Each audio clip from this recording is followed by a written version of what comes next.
Revision किसी भी exam में अपीयर होने से जस्ट पहले सबसे इम्पोर्टेंट एक्सरसाइज है, ये सभी को पता है। बट रिवीजन में कोई कमी रह जाए उसको दूर करने के लिए हम आज इस वीडियो के 50 क्वेश्चन सॉल्व करेंगे। ये 50 क्वेश्चंस आपने इस तरीके के शायद कोई वीडियो ना देखी हो एसएससी के रिलेटेड, क्योंकि इसमें हम लोग शॉर्ट क्वेश्चंस करेंगे मैथ्स के, जिसमें हम लोग फॉर्मूले रिवाइज करेंगे, अलग अलग चैप्टर्स के ट्रिक्स रिवाइज करेंगे या कॉन्सेप्ट्स रिवाइज करेंगे कि किस तरीके से एक टाइप का क्वेश्चन सॉल्व किया जाता है। तो ये रिवीजन आपके लिए बहुत इंपॉर्टेंट है, क्योंकि ये 50 के 50 क्वेश्चन से रिलेटेड आपको एग्जाम में क्वेश्चन देखने को मिलेंगे। रिवीजन अमूमन हम लोग एक चैप्टर का एक साथ करते हैं, बट जब मॉक टेस्ट में आपने देखा होगा, ये फील किया होगा कि अलग अलग चैप्टर के बार बार क्वेश्चंस आते जाते हैं, तो हमें उस टाइम बड़ी दिक्कत होती है और थोड़ा टाइम ज़्यादा लगता है उस समय नॉर्मली जितना हम लेते हैं। तो इसलिए मिक्स चैप्टर्स का रिवीजन बड़ा ज़रूरी है और आज की इस वीडियो में आपको बड़ा मज़ा आने वाला है। अब देखिए, पहला क्वेश्चन से स्टार्ट करते हैं। डायरेक्ट कॉमन टेंजेंट का आपको फॉर्मूला पूछा गया है, तो इस तरीके के क्वेश्चन आपको मिलेंगे। इससे आपका रिवीजन काफ़ी अच्छा होगा। मैं ये तो नहीं कह रहा कि सारे ही क्वेश्चंस आपको इस 50 क्वेश्चन में मिल सकते हैं, क्योंकि 15 से 20 चैप्टर है, बट आपको एक आइडिया मिल जाएगा कि आपकी प्रिपरेशन कितनी अच्छी है, कौन से चैप्टर आपका कमज़ोर है। ये सर्कल्स का क्वेश्चन है। एक दो सर्कल्स के बीच में 4 टेंजेंट टोटल बन सकती हैं, जिसमें से 2 होती हैं डायरेक्ट कॉमन टेंजेंट और 2 होती हैं ट्रांसवर्स कॉमन टेंजेंट। अब आपको बस एक चीज़ याद रखनी है कि डायरेक्ट कॉमन टेंजेंट ज़्यादा बड़ी होती है और ट्रांसवर्स कॉमन टेंजेंट छोटी होती है उससे। बस इसी से आपका फॉर्मूला बन जाएगा। इसमें डी होता है, ये दोनों सेंटर्स के बीच की दूरी, ये डी होती है, डी स्क्वायर, और माइनस ही आएगा दोनों के केस में। अगर मैं ट्रांसवर्स कॉमन टेंजेंट का भी बनाऊं, ये भी माइनस ही आएगा। बस यहाँ पे थोड़ा सा फर्क आता है, यहाँ पे आर माइनस आर स्क्वायर होगा और यहाँ आर प्लस आर स्क्वायर होगा। अब लॉजिकली अगर आप देखें, हम यहाँ माइनस कर रहे हैं बड़ी वैल्यू को ट्रांसवर्स कॉमन टेंजेंट के फॉर्मूले में, इसलिए इसकी वैल्यू कम आती है। बस इतना लॉजिक आपको याद रहेगा कि दोनों फॉर्मूले में आपको फिर कोई कंफ्यूजन नहीं होगा। क्वेश्चन नंबर 2 में आपसे टेट्राहेड्रन के वॉल्यूम का फॉर्मूला पूछ रहा है। टेट्राहेड्रन क्या होता है? 4 इक्विलैटरल ट्रायंगल से बनता है। 4 इक्विलैटरल ट्रायंगल से जो पिरामिड बनता है उसे टेट्राहेड्रन कहते हैं, और इसकी वॉल्यूम का डायरेक्ट फॉर्मूला होता है जो कि होता है a³ / 6√2। और इसकी हाइट का भी डायरेक्ट फॉर्मूला होता है जो कि होता है √2/√3 ऑफ a। ठीक है, तो ये चीज़ आपको ध्यान रहनी चाहिए। अगर टेट्राहेड्रन का क्वेश्चन आता है तो डायरेक्टली आपको ये चीज़ यूज़ होनी है, जो कि कभी कभी कंफ्यूजिंग हो जाती है, इसीलिए मैंने यहाँ पे लिया है। यह वाला क्वेश्चन परसेंटेज चैप्टर का है। यहाँ पे फॉर्मूला मैंने ऑलरेडी मेंशन कर दिया है। क्वेश्चन है कि अगर किसी आइटम का प्राइस में कोई परसेंटेज चेंज होता है, मान लेते हैं 20% उसका प्राइस घट गया, तो आपसे बोला जाता है, आपने इस तरीके के क्वेश्चंस देखे भी होंगे, कि उसी सेम खर्चे में वो कस्टमर कुछ एक्स्ट्रा क्वांटिटी खरीद पाता है। मान लेते हैं 1000 रुपए में वो पहले कुछ क्वांटिटी खरीद पा रहा था, बट अब 2 किलो एक्स्ट्रा खरीद पा रहा है। और मैं यहाँ पे मान लेता हूँ बात हो रही है एप्पल्स की, सेब की। तो आप फॉर्मूले में कैसे पुट करेंगे, इसके लिए सबसे बेस्ट है आपको ये फॉर्मूला यूज करना, कोई ट्रिक पे नहीं जाना है। फाइनल प्राइस, ये उस केस में भी आप यूज कर सकते हैं जब प्राइस बढ़ेगा और यहाँ पे क्वांटिटी कम हो जाएगी। ठीक है, दोनों ही केस में आपका सेम ही फॉर्मूला यूज होगा। Final price is equal to percentage change. Percentage change क्या हो गया यहाँ पे? 20/100। यहाँ पे बटा 100 भी आपको कंसिडर करना है। एक्सपेंडिचर यहाँ पे 1000 हो रहा था, यानी कि खर्चा जितना हो रहा था वो लिखना है आपको, और कितनी एक्स्ट्रा क्वांटिटी आप खरीद पा रहा है या कितनी कम आप खरीद पा रहा है, तो 2 किलो। तो इस तरीके से आपको डायरेक्टली फाइनल प्राइस मिल जाएगा सेब का। अगर हम यहाँ से कैलकुलेट करें तो ये आ जाएगा 200 और ये आ गया 100। तो अगर आपके पास फाइनल प्राइस आ गया तो यहाँ से इनिशियल आप कैसे जाएंगे? इनिशियल प्राइस आप देख लेंगे कितने परसेंट की कमी या बढ़ोतरी हो रही है। 20% की बढ़ोतरी हो रही है, तो इस तरीके से आप फाइनल से इनिशियल पे भी जा सकते हैं। क्वेश्चन नंबर 4 काफी अच्छा क्वेश्चन और बहुत ही सिंपल ज्योमेट्री का सबसे पहली स्लाइड होगी जो मैं पढ़ाता हूँ, जिसमें मैं बताता हूँ acute angle triangle, right angle triangle या ऑब्ट्यूज एंगल ट्रायंगल में साइड्स का क्या रिलेशन होता है। तो मैं तीनों के लिए लिख देता हूँ ताकि आपका एक ही क्वेश्चन में काफी सारी चीजें क्लियर होती चले। एक्यूट एंगल ट्रायंगल में साइड्स का जो दो साइड्स का सम होता है, अगर मैं इस एंगल को मान लेता हूँ, एक्यूट एंगल चलिए कंसिडर कर लेते हैं, तो इस तरीके का होगा। राइट एंगल की आपको पता है पाइथागोरस थ्योरम लगता है, तो ये बीच वाला हो गया जो कि हम सबको पता है। बस ये याद रखिए एक्यूट में दोनों साइड्स का स्क्वायर का सम बड़ा होगा और ऑब्ट्यूज में दोनों साइड के स्क्वायर का सम छोटा हो जाएगा। मतलब जो अकेली एक साइड है तीसरी, वो काफ़ी बड़ी होगी, क्योंकि हम इमेजिन करें एक्यूट एंगल मेरा कुछ इस तरीके से ट्राइंगल बनेगा, फिर राइट एंगल ट्राइंगल मेरा कुछ इस तरीके से बनेगा जिसमें ये वाली साइड सबसे बड़ी होती है। अब अगर मैंने इसी को इस तरीके से बना दिया ऑब्ट्यूज एंगल ट्राइंगल, ये वाला मेरा ऑब्ट्यूज एंगल होगा और ये सबसे बड़ी साइड होगी, तो आप खुद इमेजिन कर लीजिए ये अकेली साइड इन दोनों से काफ़ी बड़ी हो जाएगी। इसलिए इस तरीके का रिलेशन आता है, लॉजिकली मैंने आपको याद कराने के लिए बताया है। अब आपको ये क्वेश्चन देखिए काफ़ी इंटरेस्टिंग दिया है और एग्जाम में पूछा भी गया है। यहाँ पे कॉन्सेप्ट हम थोड़ा सा सीखेंगे, प्रॉफिट परसेंट और डिस्काउंट परसेंट अगर आपको दिया हुआ है, मान लेते हैं प्रॉफिट परसेंट आपको दिया है, यहाँ पे लॉस परसेंट भी दिया जा सकता था 20%, और डिस्काउंट परसेंट आपको दिया हुआ है 10%। मैं सिंपल वैल्यूज से बस आपको सिखाना चाह रहा हूँ कि अभी भी आपने इस टाइप के क्वेश्चन अगर नहीं किए तो एग्जाम में आप कैसे इसे सॉल्व कर सकते हैं। तो आपको सीपी, एसपी और एमपी में से कोई एक चीज निकालने को बोलेगा, जिसके लिए आपको ये रेशियो निकालना जरूरी है, CP is to SP is to MP. अब अगर आपका प्रॉफिट 20% है, यानी कि मैं सीपी इस टू एसपी का मैं रेशियो बोल सकता हूँ 100 इस टू 120 इस तरीके से। और अगर डिस्काउंट 10% है तो मैं बोल सकता हूँ एमपी इस टू एसपी का रेशियो है 100 इस टू 90, क्योंकि डिस्काउंट कहाँ होता है एमपी से एसपी में, और प्रॉफिट कहाँ होता है सीपी से एसपी पे कंपेयर करने पे। और फिर रेशियो आप इन तीनों का मिला के निकाल सकते हैं। यहाँ पे मैं इस तरीके से करूँगा, एसपी को नीचे वाले रेशियो में इधर ले आऊंगा लेफ्ट हैंड साइड, तो ये 90 हो गया और ये 100 हो गया अगेन। तो ये अभी क्या बन जाएगा 10,000, सॉरी ये आ गया 9,000, ये आ गया 108,000 और ये आ गया 12,000। दो जीरो सब में कट जाएंगे। उसके बाद भी मैं देख पा रहा हूँ कि यहाँ 2 से कट सकता है, तो 45 और 54 और 60, और इसके बाद भी 3 से कट सकता है, तो 3 से काटेंगे तो ये आ जाएगा 15 और ये आ जाएगा 18 और ये आ जाएगा 20। तो ये मेरा C P S P M P का रेशियो बन गया और यहाँ से मुझे कोई भी वैल्यू गिवन होगी तो मैं दूसरी वैल्यू पे जा सकता हूँ। एक तरीका ये भी होता है कि आपने अगर एस पी मान लिया 100, तो यहाँ से आप दोनों परसेंटेजेस से पे जा सकते हैं, बट मैं इनिशियल जो मैंने आपको तरीका बताया वो ज़्यादा बेटर मानता हूँ, क्योंकि इसमें आपका काफ़ी डेसिमल्स में वैल्यू आ जाती है। काफ़ी लोग इस तरीके से भी करते हैं, बट मुझे पहला वाला तरीका ज़्यादा अच्छा लगता है। अब आपसे बोला है कोई भी दो नंबर, एन नंबर्स को मान लेते हैं N1 और N2, इन दोनों नंबर्स का उनके HCF के साथ क्या रिलेशन होता है, HCF के साथ क्या रिलेशन होता है। तो दो नंबरों का एक ही HCF होगा, उसे H मान लेते हैं, और आपको ये पता होना चाहिए N1 is equal to H A, N2 is equal to H B, और अगर प्रोडक्ट हम लिखें जो कि यूज होता है क्वेश्चनों में, तो वो आ जाता है एच स्क्वायर ए बी। या कि हम ये भी लिख सकते हैं, दो तीन फॉर्मूले मैं यहाँ पे बता दे रहा हूँ, H इंटू एल, एल होता है एलसीएम। यहाँ पे ए और बी क्या होते हैं, ए और बी को प्राइम नंबर्स होते हैं, यानी कि इन दोनों के बीच कोई कॉमन फैक्टर नहीं होता है। एग्जाम्पल के तौर पे अगर मैं दूं, तो यहाँ पे अगर मैं 12 और 30 दो नंबर्स हैं N1 और N2, तो इनके बीच का HCF क्या हो जाएगा, हाईएस्ट कॉमन फैक्टर, जो कि यहाँ पे दिख रहा है मुझे 6 हो जाएगा। 6 दोनों को डिवाइड कर रहा है, इससे बड़ा कोई नंबर दोनों को डिवाइड नहीं करेगा। तो HCF अगर 6 आ गया तो A की वैल्यू क्या आ जाएगी, 12 में 2, और B की क्या आ जाएगी 5, 30 डिवाइड बाई 6।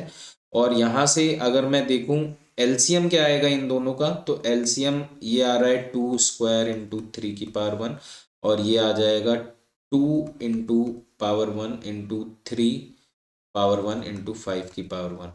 तो एलसीएम आ जाएगा यहाँ से क्या, 4 इंटू 15 यानी कि 60। 60 एलसीएम आ गया। अगर आप यहाँ पे ध्यान से देखें तो 30 इंटू 12 कितना होता है 360, और यहाँ पे अगर एलसीएम इंटू एचसीएफ करें तो ये भी 360 आएगा, और ये सारे ही फॉर्मूले आपके इसमें सेटिस्फाई हो जाएंगे। तो ये चीज़, इससे रिलेटेड क्वेश्चन भी पूछे जाते हैं। अब मुझे ये क्वेश्चन बड़ा अच्छा लगता है, क्योंकि ये बच्चों को बार बार बताने के बाद भी वो नहीं समझते हैं। A cube plus B cube plus C cube minus 3 A B C इसकी फॉर्मूले 3 तरीके के होते हैं। पहला होता है a प्लस बी प्लस सी, ये जो सबसे ज़्यादा लोगों को याद होगा वो ये वाला फॉर्मूला होता है, जो कि बच्चे सोचते हैं कि बस एक कर लेंगे बाकी हो जाएगा। दूसरा फॉर्मूला इसका होता है half a plus B plus C, जिसमें हमें रियल वैल्यूज़ दी हों तो फिर हम ये वाला फॉर्मूला यूज़ करते हैं, जिसमें वैल्यूज़ थोड़ी आसपास की होती हैं, तभी हम ये कैलकुलेट कर पाते हैं। और एक तीसरा फॉर्मूला होता है थोड़ा सा फर्स्ट वाले का थोड़ा सिंप्लीफाइड और वर्जन, या अदर फॉर्म में हम इसे लिख सकते हैं a plus B plus C whole square minus 3ab plus B C plus C. यहाँ हमने कुछ नहीं किया है, बस इसको एडजस्ट करके हमने यहाँ पे इस फॉर्म में लिख दिया है। दोनों चीज़ें सेम है, बट आपको समझ में आना चाहिए टाइम बचाने के लिए बहुत सारे बच्चे इसी तरीके से कैलकुलेट करते हैं। और मैंने यहाँ पे दिया है कि अगर ये दिया है A B plus B C plus C और A plus B plus C, तो आप कौन सा फॉर्मूला यूज़ करेंगे। 50% बच्चे इस फॉर्मूले की यूज़ करते हुए एग्जाम में सॉल्व करेंगे और 2 मिनट लगा देंगे, और 50% बच्चे जो ये वाला फॉर्मूला यूज़ करेंगे वो 30 सेकेंड में वही क्वेश्चन कर देंगे। तो आई थिंक आप मेरी बात अब समझ पा रहे होंगे। क्वेश्चन नंबर 8 में जाते हैं। ये वाला बहुत ही इंपॉर्टेंट चीज़ मैंने पूछी है, कन्फ्यूजन रहती है बच्चों को बहुत ज़्यादा। ये जो डायगनल बाइसेक्टिंग वाला केस है, इसमें आपको पहले ही दे दिया है मैंने एंड रिजल्ट कि A B into A D is equal to B C into C D अगर है, तो कौन सा डायगनल किस डायगनल को बाइसेक्ट कर रहा होगा। साइक्लिक क्वाड्रिलेटरल की ये प्रॉपर्टी है। अगर मैं मानता हूं सबसे पहले A B into A D, यानी कि ये साइड है और ये साइड है A B into A D, और अगर मैं यहाँ पे लाल रंग से दिखाऊं तो ये और ये, इन दोनों का आपस में प्रोडक्ट बराबर दिखाया गया है। तो इसमें मैं क्या बोल सकता हूं, अगर मेरी ये दोनों साइड हैं तो जो डायगोनल दोनों साइड्स को अलग करता है एलएचएस और आरएचएस को, अब ये वाला बीडी डायगोनल जो है ये मेरी इन दोनों साइड्स को अलग कर रहा है और इन दोनों लाल वाली साइड्स को अलग कर रहा है, जो कि मेरे फॉर्मूले में जिस हिसाब से लिखी हुई है। तो ये बीडी बाइसेक्ट करेगा, बीडी बाइसेक्ट्स एसी, यानी कि एसी बाइसेक्ट हो रहा है। जिसकी मौत हो गई, जो बाइसेक्ट हो गया, जो चीरफाड़ हो गया, उससे हमें कोई मतलब नहीं है इस फॉर्मूले में। हमें मतलब है ये कौन है, डायगोनल कौन सा है जो तीर का निशान लगाते हुए दूसरे डायगोनल को चीरफाड़ कर रहा है, उसके हिसाब से दोनों साइड्स का फॉर्मूला में हम लोग इस तरीके से लेते हैं। आई होप अब इससे क्लियर मैं आपको नहीं समझा सकता। अब आपको पूछा जा रहा है क्यूबॉइड का डायगोनल का फॉर्मूला बताइए। काफी लोगों को बड़ा इजी लग रहा होगा, ठीक है, बहुत लोगों को याद होगा। सिंपल सा फॉर्मूला है L square plus B square plus H square. बहुत लोग बच्चे कंफ्यूज हो जाते हैं, बहुत बार एल बी एच करके एग्जाम में कराते हैं और ऑप्शंस में भी दिया होता है, इसलिए मैंने यहाँ पे फॉर्मूला रखा है एंड टाइम पे कि ये चीज़ याद रखिएगा। क्वेश्चन नंबर 10 पे चलते हैं। ये बड़ा ही इंपॉर्टेंट है, ये पक्का एक ना एक क्वेश्चन में आपको यूज जरूर आएगा। सिंप्लीफिकेशन में भी आ सकता है या एवरेज में भी आ सकता है। आपको दिया हुआ है कि number of terms evenly space numbers, यानी कि मैं एग्जाम्पल के तौर पे 5, 10, 15, 20 इस तरीके से करते हुए मान लीजिए 75 तक मैंने लिखा, या मान लीजिए 175 तक लिख दिया। अब ये मैनुअली आप एग्जाम के टाइम पे कैलकुलेट कर पाएंगे कि कितने नंबर ऑफ टर्म्स हैं, या इसी को मैंने स्टार्ट करके अगर 5 से शुरू करेंगे तो फिर तो आप मल्टीप्लाई करके या डिवाइड करके 5 से नंबर ऑफ टर्म्स निकाल सकते हैं। मैं मान लेता हूँ यहाँ से यहाँ तक की सीरीज है 55, फिर 60 एंड सो ऑन, 5 5 का डिफरेंस है। तो आप किस तरीके से नंबर ऑफ टर्म्स, सबसे इंपॉर्टेंट चीज जो इस क्वेश्चन की है, वो कैसे निकालेंगे और एवरेज कैसे निकालेंगे। ठीक है, नंबर ऑफ टर्म्स हम लोग कैसे निकालते हैं, नंबर ऑफ टर्म्स हम लोग कैसे निकालते हैं, जो फर्स्ट टर्म है और लास्ट टर्म है उसका डिफरेंस, यानी कि 175 माइनस 55 अपॉन जो दो टर्म्स के बीच का डिफरेंस है, यानी कि 5 5 का यहाँ पे इवनली स्पेस हो रहा है, तो इस वजह से हम यहाँ पे 5 लेंगे और +1 कर, बस इतना सा करना होता है। यानी कि ये 175 120 आ गया, डिवाइड बाई 5 24 और एक 25 टर्म्स टोटल हैं। ये वाला फॉर्मूला बहुत इंपॉर्टेंट है, मैं बार बार कह रहा हूँ, ये आपको यूज आएगा एग्जाम में। नंबर ऑफ टर्म्स कैलकुलेट करना बड़े बच्चों को नहीं आता है। और फिर उसके बाद एवरेज कैसे निकालते हैं, तो एवरेज बड़ा ही सिंपल है, first term plus last term divide by 2, बस इतना सा फॉर्मूला होता है। तो ये क्या हो जाएगा, 180 और 20 230 डिवाइड बाई 2 115। इस तरीके से एवरेज कैलकुलेट कर सकते हैं आप। First term plus last term divide by 2। ये केवल तब है जब इवनली स्पेस नंबर्स हो, और ये भी तब है नंबर ऑफ टर्म्स जब इवनली स्पेस नंबर हो, यानी कि हर टर्म के बीच में इक्वल डिफरेंस हो। ठीक है। क्वेश्चन नंबर 11, ये वाले में भी काफी बच्चों को कंफ्यूजन होती है। अब a is to B, B is to C ये दिया है, तब तो फिर कैलकुलेट कर लेते हैं चारों का। बट अगर आपको दिया है इस टाइप में तो आप डायरेक्टली कैसे कर सकते हैं टाइम वेस्ट ना करते हुए। 4a is equal to 3b is equal to 18c is equal to 30d। इसमें सिंपल हम लोग क्या करते हैं, इसमें हम लोग डिवाइड करते हैं किससे, इन जो भी कोफिशिएंट्स हैं चारों टर्म के उनके एलसीएम से। तो एलसीएम यहाँ सबसे बड़ा नंबर क्या है 30।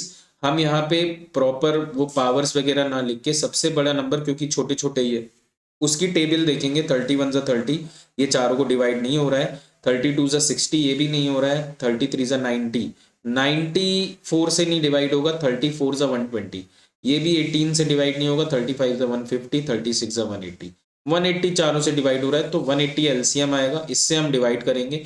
अब जो भी आपका नीचे डिनोमिनेटर में वैल्यू आती जाएगी, यानी कि ए के नीचे अब क्या आएगा, 4 से 180 डिवाइड करेंगे 45। बी के नीचे क्या आएगा 360, सी के नीचे क्या आएगा 10, और डी के नीचे क्या आएगा 6। यानी कि मेरा रेशियो भी यही हो जाएगा A is to B is to C is to D का। ठीक है, ये सबसे छोटा तरीका है और ये एग्जाम में आपको यूज जरूर आएगा। अब मैंने हमेशा बताया है कि पाइथागोरस ट्रिपलेट से रिलेटेड आपके प्री और मेंस दोनों में ही क्वेश्चंस आएंगे, और जिनको नहीं पता है वो क्या करेंगे, वो उस समय पाइथागोरस थ्योरम लगाएंगे और लंबा चौड़ा। अब यहाँ पे 13 और 84 है, आपको तीसरा टर्म यानी कि जो सबसे बड़ा टर्म है वो बताना है। मान लेते हैं वो टर्म x है, तो आपको यहाँ पे क्या कैलकुलेट करना पड़ेगा, 13 स्क्वायर प्लस 84 स्क्वायर।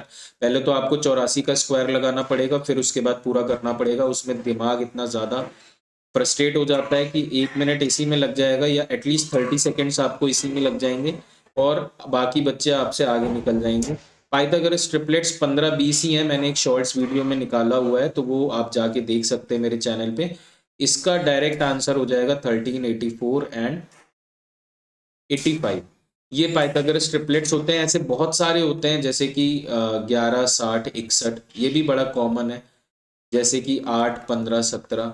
तो इस तरीके से पाइथागोरस ट्रिपलेट्स आपको याद करने हैं, ताकि एग्जाम में आप देखें तो फट से आपको पता लग जाए कि ये पाइथागोरस ट्रिपलेट्स हैं। अब हॉलो सिलेंडर का आप एरिया कैसे कैलकुलेट कर सकते हैं, टोटल सरफेस एरिया। सबसे पहले इसके बेस पे देखते हैं, तो ये इस टाइप से रिंग होती है। अगर मैं इंटरनल रेडियस स्मॉल आर मान लूँ और एक्सटर्नल कैपिटल आर मान लूँ, तो ये एरिया क्या होगा, pi r square minus r square. और ऐसे ऊपर भी होगा और नीचे भी होगा, तो ये 2 हो जाएंगे। प्लस हम करेंगे जो कर्व सरफेस एरिया बाहर की है, और प्लस कर्व सरफेस एरिया अंदर की है। कर्व सरफेस एरिया का फॉर्मूला क्या होता है, 2 पाई आर एच, ये अंदर की हो गई क्योंकि रेडियस स्मॉल लिया है, प्लस 2 पाई आर एच, ये बाहर की हो। बस इतना सा फॉर्मूला है, इसमें काफ़ी बच्चे कंफ्यूज हो जाते हैं, इसलिए मैंने ये फॉर्मूला यहाँ पे डाल दिया है। इसका क्वेश्चन भी आपको हॉलो सिलेंडर का जरूर एग्जाम में देखने को मिलेगा किसी ना किसी शिफ्ट में। अब ये स्टैंडर्ड डेविएशन मेथड, जो कि काफ़ी बच्चे कंफ्यूज होते हैं एवरेज में, एवरेज की मैंने 3-4 वीडियोस डाली हुई हैं जिसमें स्टैंडर्ड डेविएशन मेथड यूज़ की है। तो उसके थ्रू ही आपको सबसे आराम से एवरेज के क्वेश्चन होंगे। अगर एसएससी की बात करें, आपको यहाँ पे एग्जाम्पल के तौर पे दिया है कि अगर किसी नए मेंबर ने ग्रुप में एंट्री ली जिसका वेट है A+8, और स्टार्टिंग में ग्रुप में कितने थे, 4 लोग थे जिनका वेट था A, तो अभी फाइनली पूरे ग्रुप के एवरेज पे क्या फर्क पड़ेगा। तो स्टैंडर्ड डेविएशन में हम यही देखते हैं कि उस अकेले बंदे का वेट पुराने एवरेज से कितना ज्यादा या कम है। तो यहाँ पे 8 ज्यादा है, 8, और डिवाइड करेंगे अभी फाइनली जितने मेंबर्स होंगे, चाहे मेंबर बढ़े या घटे, हमें देखना है फाइनली ग्रुप में कितने मेंबर्स हो रहे हैं। तो फाइनली 5 मेंबर्स ग्रुप में हो रहे हैं। यही गलती बहुत लोग करते हैं, जल्दबाजी में 8 डिवाइड बाई 4 कर देते हैं। 8 डिवाइड बाई 5 करना है, बस ये याद रखिए फाइनली 1.6, यानी कि 1.6 की बढ़ोतरी होगी ग्रुप के एवरेज पे। ठीक है, A+1.6 हो जाएगा ग्रुप का एवरेज। बस यही स्टैंडर्ड डेविएशन मेथड है, इस तरीके से करते हैं। ये ट्रिग्नोमेट्री का क्वेश्चन है। ट्रिग्नोमेट्री में सब लोग डायरेक्ट वैल्यू करते हैं, इसलिए बहुत सारी बेसिक चीज़ें वो करना भूल जाते हैं, जैसे कि ये आइडेंटिटी जो कि हम क्लास 9-10 से पढ़ते आ रहे हैं। इसका सिंपल सा फॉर्मूला है 1-3 cos स्क्वायर थीटा और साइन स्क्वायर थीटा। ये फॉर्मूला होता है, ये आप लोग याद कर लें। और इस तरीके की आइडेंटिटी आपको किरन्स में या कोई भी मैथ्स की बुक में मिल जाएंगी ट्रिग्नोमेट्री की, तो उसको ज़रूर आप रिवाइज कर लें एग्जाम में जाने से पहले। एटलीस्ट थोड़ी बहुत 4-5 प्रॉपर्टीज़ हैं जो आपकी एग्जाम में आ सकती हैं। अब यहाँ पे आप अगर वैल्यू पुटिंग पे जाते, टाइम वेस्ट करते, उससे अच्छा डायरेक्टली आप इससे कैलकुलेट कर सकते थे। टाइम एंड डिस्टेंस चैप्टर में ये बोल रहा है जब एक ट्रेन ब्रिज या प्लेटफॉर्म को क्रॉस करती है तो कैसे फॉर्मूला यूज होता है। मैं आपको विजुलाइज करा देता हूँ। मान लेते हैं ये वो प्लेटफॉर्म या ब्रिज है जिसे ट्रेन को क्रॉस करना है, और ये हमारी ट्रेन है। एकदम जस्ट ब्रिज की स्टार्टिंग में हम लोग कंसिडर करते हैं कि ट्रेन खड़ी है, वो ऐसे आगे जा रही है। ये हमारा ब्रिज हो गया। और किस तरीके से हम लेते हैं, लेंथ ऑफ ट्रेन, ये एल टी हो गई, लेंथ ऑफ ब्रिज या प्लेटफॉर्म, इस तरीके से। अब जब ये इस ब्रिज को पूरा क्रॉस कर लेगी ट्रेन, तो इस तरीके से कुछ दिखेगा। ये ट्रेन यहाँ पहुंच गई। अब अगर आप ध्यान दें, स्टार्टिंग में ट्रेन कहाँ पे थी, यहाँ पे थी ब्रिज की स्टार्टिंग में, और एंड में जब ये क्रॉस कर लिए तो कहाँ पहुंच गई है, यहाँ पे। इसीलिए हम लोग डिस्टेंस में इसका क्या लेते हैं, ट्रेन की भी लेंथ लेते हैं और ब्रिज की भी लेंथ लेते हैं। सबसे पहली चीज ये स्पीड, यहाँ पे क्योंकि एक ही ऑब्जेक्ट है तो स्पीड ऑफ ट्रेन लेंगे, और यहाँ से हम टाइम कैलकुलेट कर लेते हैं। बहुत लोगों को इसी चीज में डाउट है कि हम लोग लेंथ ऑफ ट्रेन क्यों कंसिडर करते हैं इसमें, और केवल रट के चले जाते हैं एग्जाम में और फिर वहां गलती करते हैं। क्वेश्चन नंबर 17 काफी इजी सा क्वेश्चन है। यहाँ पे दिया हुआ है दोनों ही डायगनल्स के मिड पॉइंट को अगर ज्वाइन कर दिया जाए तो कैसे उसका फॉर्मूला कैलकुलेट करते हैं। तो इसका सिंपल सा फॉर्मूला है half of A minus B, जहाँ पे ए बड़ी साइड है और बी छोटी पैरेलल साइड है। ठीक है, बस इसी से कैलकुलेट हो जाएगा आपका ये वाली लेंथ, दोनों ही डायगनल्स के मिड पॉइंट को ज्वाइन करने वाली साइड। इसके बाद आता है मैक्सिमम जीरोस एन फैक्टोरियल, यहाँ पे दिया है। मान लेते हैं 80 फैक्टोरियल मान लेते हैं। अगर हमें 80 फैक्टोरियल में देखना हो कि कितने जीरोस आएंगे तो कैसे हम लोग कैलकुलेट करते हैं, सिंपल हम लोग डिवीजन मेथड यूज करेंगे और 5 से डिवाइड करेंगे। 5 से अगर डिवाइड किए तो ये 16 टाइम्स जाएगा, अगेन 5 से डिवाइड करेंगे तो ये 3 टाइम्स जाएगा। और जब भी ये वैल्यू 5 से कम जैसे हुई वहीं पे हमें रुक जाना है, क्योंकि अब ये 0 टाइम्स ही जाएगा, ये रिमाइंडर आ जाएगा। और जो हमारा प्राइमरी नंबर है, जैसे 80 प्राइमरी फैक्टोरियल नंबर है, उसके नीचे की जो वैल्यूज हैं 16 और 3, उन्हें ऐड कर देना है, यानी कि 19 जीरोज होंगे। ये हमारा आंसर है। नंबर सिस्टम का क्वेश्चन है। क्वेश्चन नंबर 18 कंप्लीट हो गया है। 19वां क्वेश्चन देख लीजिए।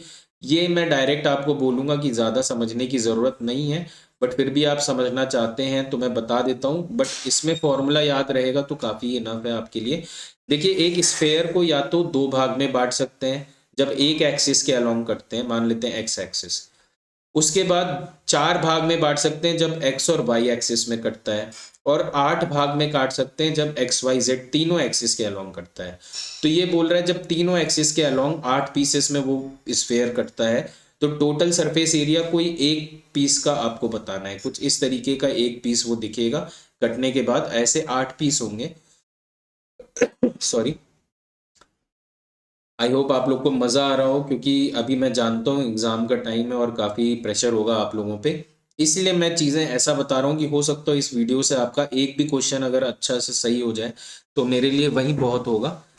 और यहाँ पे मैं डायरेक्ट फॉर्मूला आपके लिए लिख देता हूँ 6।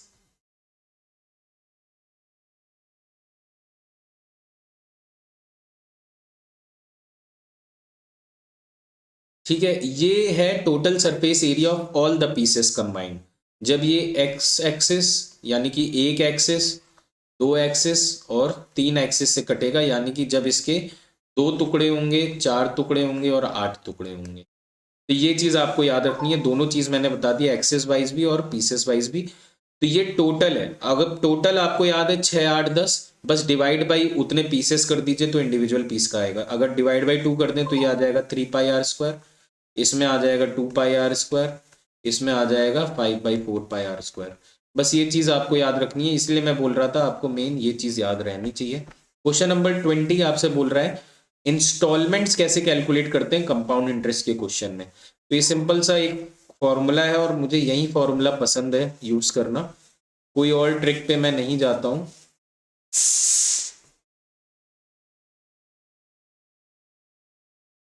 आपको मैक्सिमम 2 इंस्टॉलमेंट का क्वेश्चन आएगा प्री में, या हो सकता हो 3 का आ जाए। ठीक है, तो मैं यहाँ पे उतने तक का फॉर्मूला लिख दे रहा हूँ, बाकी रेपिटेटिव है, ये इसी तरीके से बढ़ता है। यहाँ पे P है principal amount, instalment I1 is equal to I2 is equal to I3, मतलब तीनों इंस्टॉलमेंट सेम भी हो जाती है। बहुत सारे क्वेश्चन में आपने देखा होगा इक्वल एनुअल इंस्टॉलमेंट्स होती हैं, या डिफरेंट भी होंगी तो भी ये फॉर्मूला वर्क करेगा। अगर मान लेते हैं पहले साल में 2000 दिया, दूसरे साल में 3000 दिया, चौथे साल में, तीसरे साल में 1000 दिया, अलग अलग इंस्टॉलमेंट भी है तो भी ये फॉर्मूला वर्क करेगा और काफी इजी हो जाती हैं आपके लिए चीजें। क्वेश्चन नंबर 21, यहाँ पे आपको सिंपल सा फॉर्मूला मैं बताने जा रहा हूँ इस तरीके के फिगर के लिए। हो क्या रहा है, दो डायरेक्ट कॉमन टेंजेंट बनाई गई दो सर्कल्स के बीच, पी क्यू और आर एस, और आपको दिया गया कि ए बी जो है, ए बी कॉर्ड दोनों में कॉमन है, और ए बी कॉर्ड को दोनों टेंजेंट के पास एम और एन पॉइंट पे कट कर दिया गया। आपसे बोल रहा है पी क्यू की लेंथ बताइए। इस टाइप के फिगर में पी क्यू या आर एस दोनों की लेंथ बराबर होगी और दोनों का फॉर्मूला होगा root M N square minus A B square. बस इतना आपको याद रखना है। इसके प्रूफ में इस समय हम लोग जा नहीं सकते हैं, टाइम कम है। ये चीज आपको याद रखनी है और इससे आपका डायरेक्ट आंसर आ जाएगा।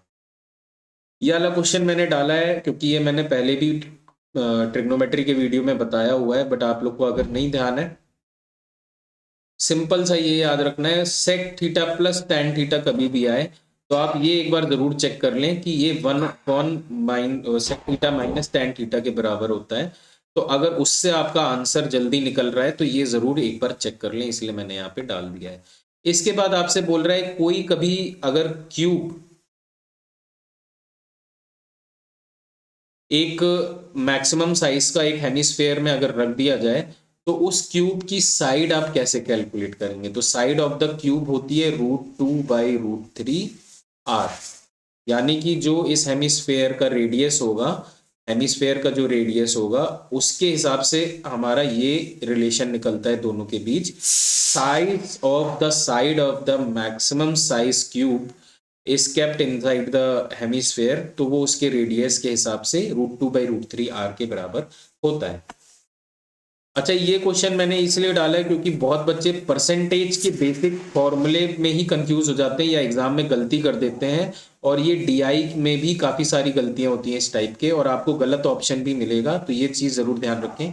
अगर ए की सैलरी 30% ज्यादा है बी से, ए और बी दो लोग हैं, अगर ए की सैलरी ज्यादा है बी की कम है, यानी कि ए बी की अगर 100 है तो ए की कितनी हुई 130, तो आपसे बोल रहा है ये बताइए बी की सैलरी कितनी कम है ए से। तो ये फॉर्मूला क्या बनेगा, फॉर्मूला क्या बनेगा, ए माइनस बी जिसकी ज्यादा है और जिसकी कम है उन दोनों का डिफरेंस, अपॉन में जिससे कंपेयर किया जा रहा है, ए से कंपेयर किया जा रहा है ना बी की सैलरी, जिससे कंपेयर किया जा रहा है वो डिनोमिनेटर में आएगा।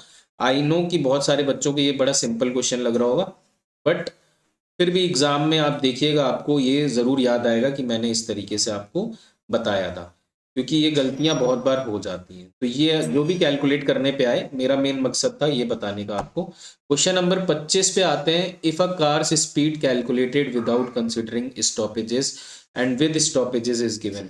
होता क्या है इस टाइप के क्वेश्चन में, आपको दिया रहता है, मान लेते हैं 5 घंटे टोटल टाइम था जिसमें कार ने जर्नी की, और उसमें से कुछ टाइम ऐसा था जिसमें कार नहीं चली, हो सकता हो ट्रैफिक जैम की वजह से या स्टॉपेज की वजह से। तो वो स्टॉपेज का टाइम मैं मान लेता हूं टीएस, टीएस ऐसे ही मान लेते हैं टीएस। और आपको दिया गया है कैसे कैलकुलेट करेंगे स्टॉपेज का टोटल टाइम। अगर आपको स्पीड दी है विदाउट स्टॉपेज तो वो होती है स्पीड एक्सक्लूडिंग स्टॉपेज, और आपको दी है स्पीड इंक्लूडिंग स्टॉपेज। ये काफी कंफ्यूजिंग है, तो इसलिए मैंने ये क्वेश्चन यहाँ डाला है। देखिए सिंपल सा है, S1T1 is equal to S2T2, ये फॉर्मूला हमें यूज करना है, क्योंकि डिस्टेंस तो स्टॉपेज चाहे इंक्लूड करें चाहे एक्सक्लूड करें, डिस्टेंस उस गाड़ी ने उस जर्नी में उतनी ही चली। तो हम लोग हमेशा ये चीज यूज करेंगे। एक बार हमने S1 में यूज करना है स्पीड एक्सक्लूडिंग, तो जब हम एक्सक्लूड करेंगे स्टॉपेज को तो हम टाइम में भी कंसिडर नहीं करेंगे स्टॉपेज, तो टाइम हम क्या ले लेंगे 5 माइनस टी एस। और जब हम इंक्लूड करेंगे सेकेंड टाइम स्पीड, तो फिर हम पूरा टाइम कंसिडर करेंगे, यानी कि टी। बात समझ में आ रही है? मान लेते हैं, और हमेशा आप देखिए एक्सक्लूड करेंगे जब भी स्टॉपेज को, तो स्पीड ज्यादा आएगी। मान लेते हैं स्पीड एक्सक्लूडिंग स्टॉपेज 80 आ सकती है, स्पीड इंक्लूडिंग स्टॉपेज 60 आएगी, क्योंकि जब हमने स्टॉपेज इंक्लूड कर लिया तो यानी कि उतना ही डिस्टेंस वो ज्यादा टाइम में कवर किया, तो इसीलिए स्पीड कम आएगी। ठीक है, तो ये छोटी छोटी चीजें ध्यान रखिएगा। 25 क्वेश्चन हमारे खत्म हो चुके हैं। ये पार्ट फर्स्ट था इस रिवीजन का। पार्ट सेकंड मैं कल आपके लिए लेके आऊँगा, तो इस पार्ट फर्स्ट को आप ज़रूर रिवाइज करें। आई होप आपको ये सेशन अच्छा लगा हो, और अगर ज़्यादा से ज़्यादा बच्चों तक ये पहुँचेगा तो सबकी हेल्प होनी चाहिए, तो मैं चाहता हूँ कि आप सब तक इसे ज़रूर पहुँचाएँ। ऑल द बेस्ट आप सभी को। और इसका सेकंड पार्ट मैं कल ज़रूर लेके आऊँगा, जिसमें और भी इस तरीके के काफ़ी इंपॉर्टेंट फॉर्मूले और क्वेश्चंस हम लोग रिवाइज करेंगे फटाफट आधे घंटे के अंदर। सो आप सभी को मेरी शुभकामनाएं एंड ऑल द बेस्ट।